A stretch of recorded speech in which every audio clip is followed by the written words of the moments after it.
आप जो भी सामान खा रहे हैं क्या वो पूरी तरह से शुद्ध है?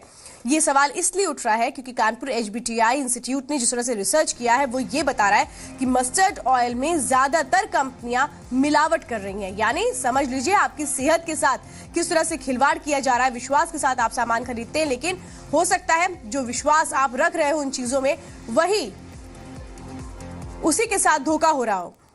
और अब ऐसे में तो यही सवाल उठता है कि यार सब कुछ नकली मिलने लगा है, दूध नकली, मसाले नकली, तेल नकली।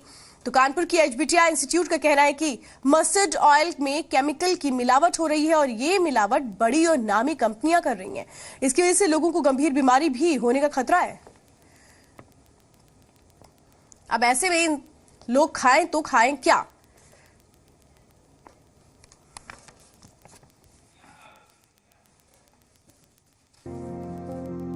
भारत में सरसों का तेल सदियों से खान पान में इस्तेमाल होता रहा है।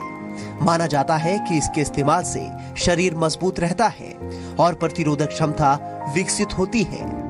लेकिन अब सरसों के तेल के नाम पर मिलावटी तेल बाजार में बेचा जा रहा है। धोखा देने के लिए इसमें पीला रंग भी मिला दिया जाता है। एक रिपोर्ट में ये बात सामने आई है कि कई तरह के केमिकल से तैयार ये तेल न सिर्फ घातक हैं, बल्कि कई बीमारियों को भी जन्म दे रहे हैं। कानपुर के एचबीटीआई लैब की रिसर्च के मुताबिक ये मिलावटी तेल शरीर की पाचन क्रिया में शामिल नहीं होते हैं और आंतों से होते हुए शरीर से बाहर निकल जाते हैं। बाजार में जो सरसों का तेल है उसमें बहुत मिलावट है, अतः उस पर हम लोगों ने एक अध्ययन किया है और उसी अध्ययन के अंतर्गत ये पाया गया है कि जो बाजार में साधारण तेल जो खुले हैं सब ब्रांडेड प्रोडक्ट मल्टीनेशनल्स के सब भारतीय उत्पादक करता है, उनमें बहुत मिलावट है। एचबीटीआई ने रिसर्च के लिए कई राज्यों से तेल के नमूने इकट्ठे किए। इनमें लोकल तेल से लेकर बड़ी कंपनियों के ब्रांडेड तेल भी शामिल थे। 8 महीने की रिसर्च से पता चला कि तेल में कुछ केमिकल तो मानक से 20 गुना अधिक मात्रा में मौजूद थे। रिसर्च से पहले भी ये साबित हो चुका है कि सरसों की जगह अर्जिमोन के इस्तेमाल से ड्रॉप्सी जैसी बीमारी हो सकती है। ये बिल्कुल जहर है क्योंकि इससे बहुत गंभीर रोग हो सकता है जिसे कहते हैं एपिडेमिक ड्रॉप्सी। यह एपिडेमिक ड्रॉप्सी बहुत खतरनाक बीमारी है।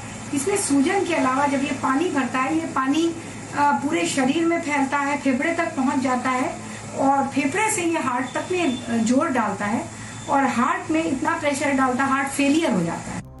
इस रिपोर्ट के बाद केमिकल इंजीनियरों ने ऐसे तेल से होने वाली बीमारियों का पता लगाने के लिए मेडिकल बोर्ड गठित करने की सिफारिश की है।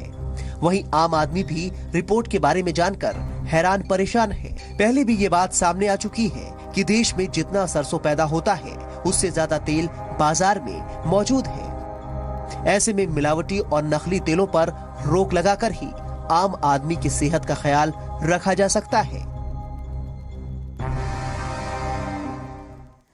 तो आप जो भी खाइए कम से कम ये सोच के खाइए या समझ के खाइए, देख कर खाइए कि दरअसल उसमें कहीं ऐसा तो नहीं है मिलावट है। अगर लग रहा है आपको खाने में कि टेस्ट में कुछ फर्क है या कुछ भी है तो फिर अलर्ट हो जाइए। तो नकली खाद्य तेल लीवर को किस तरह से नुकसान पहुंचाता है ये हम आपको बताते हैं। ये शरीर के डाइजेशन सिस्टम को भी बुरी तरह से हिलाकर रख देता है। नकली खाद्य तेल से हाइपरटेंशन और कोलेस्ट्रॉल बढ़ता है।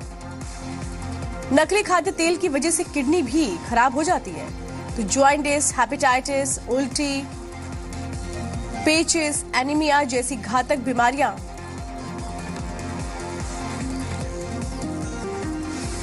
मिलावटी तेल से हो सकती हैं। यानी कि सीधा सीधा आपकी सेहत के साथ खिलवाड़ हो रहा है। तो चंद मुनाफे के लिए कैसे लोगों की सेहत के साथ खिलवाड़ कर रही हैं कंपनियां, लेकिन इन्हें क्या रोकने के लिए कोई नियम नहीं है? क्या इन पर सख्ती नहीं हो सकती? और इस तरह से हिम्मत कैसे हो जाती है मिलावटखोरों की मिलावट करने की? क्या कहीं ना कहीं सिस्टम की खामी इसमें नजर आती है?